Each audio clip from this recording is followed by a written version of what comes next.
The mole is a way to count particles by mass. 1 mole of any substance contains 6.02 times 10 to the power of 23 particles. This number is called the Avogadro constant, written as Na. These particles can be atoms, molecules, ions, electrons, or any other specified particles. A simple comparison is a dozen.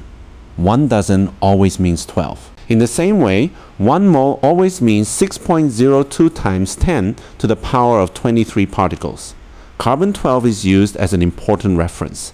Exactly 12 grams of carbon-12 contains 1 mole of carbon atoms. Now let's connect this to mass. The relative atomic mass, written as Ar, is the weighted average mass of the naturally occurring isotopes of an element. The relative formula mass, written as Mr, is the total of all the relative atomic masses in a compound. The molar mass, written as M, is the mass of 1 mole of a substance. Its unit is grams per mole. For example, methane is CH4. Its molar mass is 12.01 plus 4 times 1.01, which equals 16.05 grams per mole. Now let's look at the empirical formula. The empirical formula shows the simplest whole number ratio of atoms in a compound. If we are given percentage composition, we assume we have 100 grams of the compound. Then each percentage becomes a mass in grams. For this example, the compound contains 40.00% carbon, 6.73% hydrogen, and 53.27% oxygen. We divide each mass by its atomic mass to find moles. Carbon gives 3.33 moles. Hydrogen gives 6.66 moles. Oxygen gives 3.33 moles. Then we divide all values by the smallest number.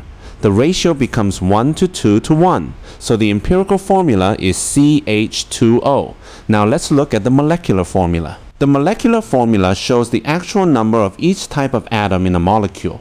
To find it, we need the empirical formula and the molar mass. We use N equals Mr divided by empirical formula mass. In this example, the empirical formula is CH2O.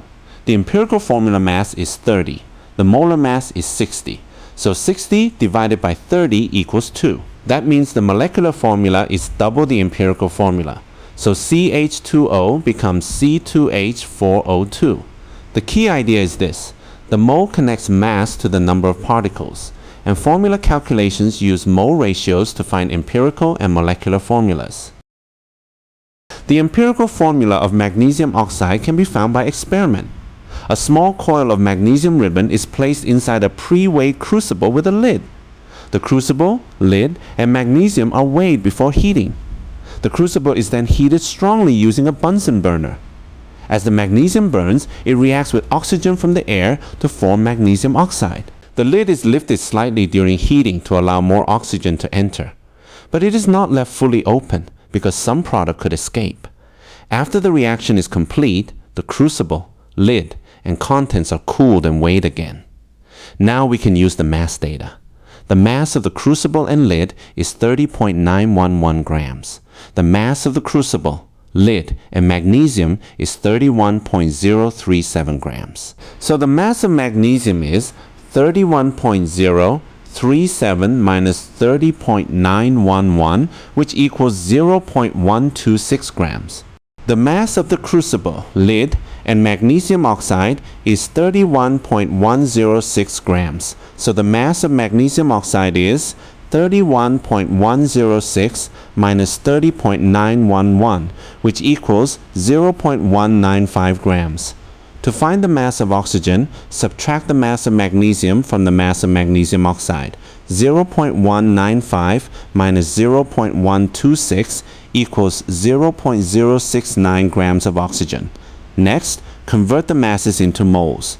For magnesium, 0.126 divided by 24.31 equals 5.2 times 10 to the minus 3 moles. For oxygen, 0.069 divided by 16.00 equals 4.3 times 10 to the minus 3 moles. Now compare the mole ratio. Magnesium to oxygen is 5.2 times 10 to the minus 3 to 4.3 times 10 to the minus 3. This gives a ratio of about 1.2 to 1. To make this a whole number ratio, we multiply to get 6 to 5. So, from this experimental data, the empirical formula is Mingi 605. However, the expected formula for magnesium oxide is Mingi O. The difference can happen because of experimental errors, such as incomplete reaction, loss of product, or measurement uncertainty. The key idea is this. Experimental data can be used to find an empirical formula by measuring masses, converting them to moles, and comparing the simplest whole number ratio. Molar concentration tells us how much solute is dissolved in a known volume of solution. The solute is the dissolved substance. The solvent is the liquid that dissolves it. Together, they make a solution. Volume is very important for solutions. Remember, 1.000 liter equals 1.000 cubic decimeter, which equals 1,000 cubic centimeters. Concentration can be measured in grams per cubic decimeter, but more commonly, it is measured in moles per cubic decimeter, written as mol dm to the minus 3. A solution with a known concentration is called a standard solution. The formula for concentration is C equals N divided by V. Here, C is concentration, N is amount in moles, and V is volume in cubic decimeters. We can also rearrange this formula to find the amount N equals C times V.